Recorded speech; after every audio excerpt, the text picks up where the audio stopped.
I'm Dr. John, and this is your Maintenance Minute. I'm doing something here that I've never done before. I've actually got a timer going on over here because we're going to talk about a topic today that I could literally talk days about. In fact, I've got a little, you can't see it, but I got a little bead of sweat from the anticipation of this great conversation. It's a topic I'm very passionate about, and it is storerooms.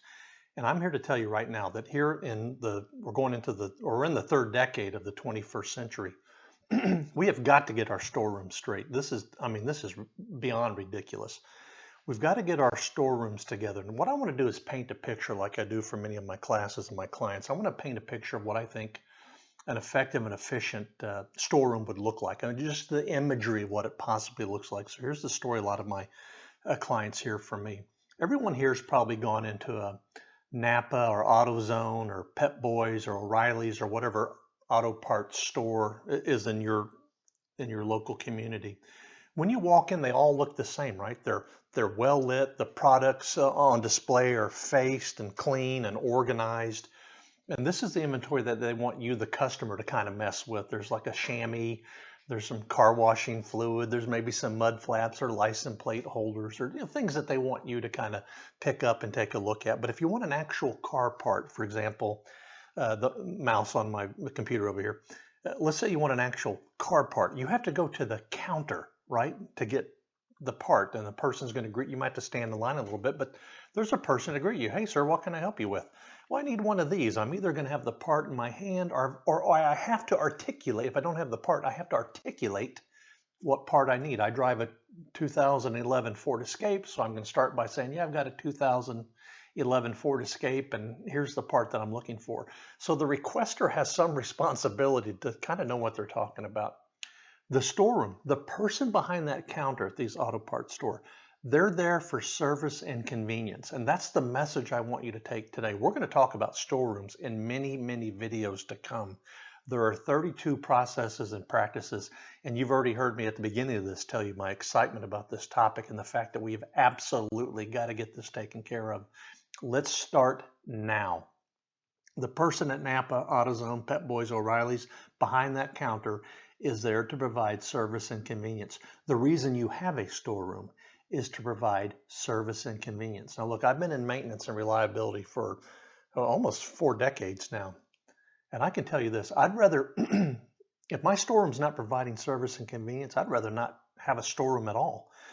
I'd rather know I don't have the part and take action. Probably have a really awesome preventive, predictive, and planning and scheduling right if I didn't have a storeroom. What we have now is a storeroom, and we don't have confidence in it. They're great people, but they're not providing service and convenience. They probably don't have any processes, and if they do, they don't have any discipline to it. But I'd rather not have a storeroom than have a storeroom that fails in process or fails in service and inconvenience. Because here's what that looks like. We're searching for a part for 3 hours, and we don't know if we have it or not.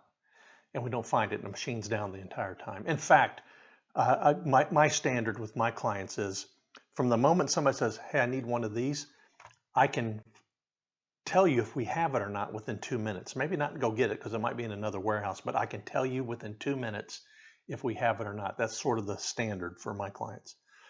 Now, if I can't wait for them to find a part for 3 hours while I got a machine down, and typically what also happens is we can't find it, we rush one in.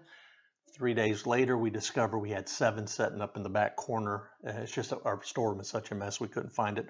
Or our systems are so messed up on the computer system that we can't locate this thing. That's neither service nor convenience. In fact, what's likely to happen at these auto parts store, if they don't have the actual part that you need, here's what they're going to do. They're going to get on their computer. Obviously, they're going to see if they got it. I'm sorry, sir, we don't have that part. I don't need to go back and look for it. I can tell you I don't have it because it's not on the computer. But I live in Tulsa, so what they're likely to say is, oh, Mr. Ross, we don't have that here, but I can get it up from Oklahoma City. It can be here this afternoon. Would you like to come and pick it up, or can I have it mailed to your house, the mailing for free? Now, see, that's service and convenience. Or they might say, we don't have it here. It's not in our Oklahoma City distribution warehouse, but we can get it up from Dallas by tomorrow. Can we mail it to you for free? Or again, would you like to come and pick it up? Service and convenience. You probably have great people in your storeroom. In fact, I'm willing to bet they're great people. They probably have no processes. And if you have processes, they're likely to be lousy processes. I mean, let's face it, right? They're likely to be poor processes to begin with. And if we do have processes, even if they are poor, we're likely to have very poor discipline towards that. Guys, I want to tell you straight up, we have got to solve this storeroom problem. That storeroom has got to be an asset. It has got to be a core value driver of our facility. It just has to be. The largest storeroom I ever worked in as a consultant had 47,000 line items and was $75 million. And I think everyone will agree that is an extremely big storeroom. It was a stainless steel mill.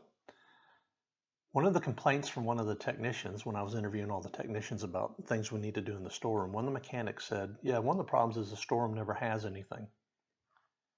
47,000 line items, $75 million. The storeroom never has anything. And I wish I was making this up, but I'm not. The part that the technician, I'm reaching over here to get something, the part the technician was complaining about was 2 years ago, I went to the storeroom to literally get a red pen. They didn't have one.